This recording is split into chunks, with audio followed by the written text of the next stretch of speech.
जय राजपूताना। सभी भाइयों और बहनों को आज की वीडियो उन राजपूत सूरमाओं को समर्पित है जिन्होंने अपने गांव के बच्चे और औरतों को बचाने के लिए 21,000 मुस्लिम हमलावरों के जत्थे से युद्ध किया और जीत हासिल की।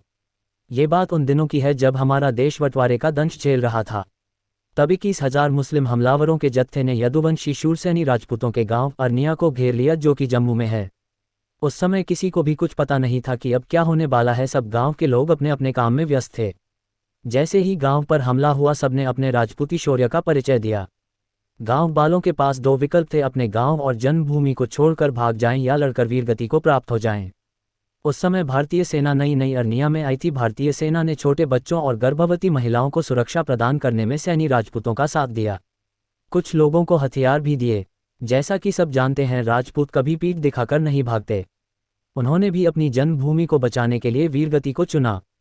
इनमें से कुछ शूरसैनी राजपूतों के नाम इस प्रकार हैं: गर्दावर सिंह किंगरिया और दिलावर सिंह सलारिया। ज़्यादातर राजपूतों के पास तलवार और बंदूक थी, पर कुछ बिना हथियारों के भी थे। जिनमें से एक नाम प्रमुख है शूरसैनी राजपूत जागो सिंह। इन्होंने खुद खाली हाथ होने पर भी दुश्मनों को मारना शुरू किया। जागो सिंह सैनी ने एक मस्जिद की ईंट निकाल के हमलावरों के सिर पे दे मारी और हमलावरों ने उनके सिर पर गोली मार दी। इतिहास गवाह है कि सैनी राजपूत देश और जन्मभूमि की रक्षा करने के लिए अपनी जान देने और दुश्मन की जान लेने से कभी पीछे नहीं हटे और आखिरकार जीत हासिल करी और दुश्मनों को भगा दिया। सैनी राजपूत गर्दावर सिंह किंगरिया जी ने बहुत बार दुश्मनों को पाकिस्तान जाके लूटा और उनको पाकिस्तान में 3 महीने जेल में भी रहना पड़ा था। सरकार ने अरनिया गांव के शूरसैनी राजपूतों को उनकी बहादुरी के लिए जमीन दी, पर राजपूतों ने जमीन लेने से मना कर दिया और इनाम की जमीन गरीब लोगों को देने के लिए बोला। इनके वंशज आज भी अरनिया गांव में निवास करते हैं और अपनी राजपूती विरासत को संजोए हुए हैं। अरनिया के सैनी राजपूत गर्दावर सिंह किंगरिया जी का 100 साल जीने के उपरांत स्वर्गवास हुआ। ऐसे वीर पुरुष बहुत कम धरती पर जन्म लेते हैं।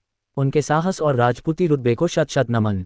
उनके पार्थिव शरीर को गाजे बाजे के साथ इस दुनिया से अंतिम विदाई दी गई थी। उनके परिवार के लोग आज भी सैनी राजपूत होने पर गर्व करते हैं। जय राजपूताना।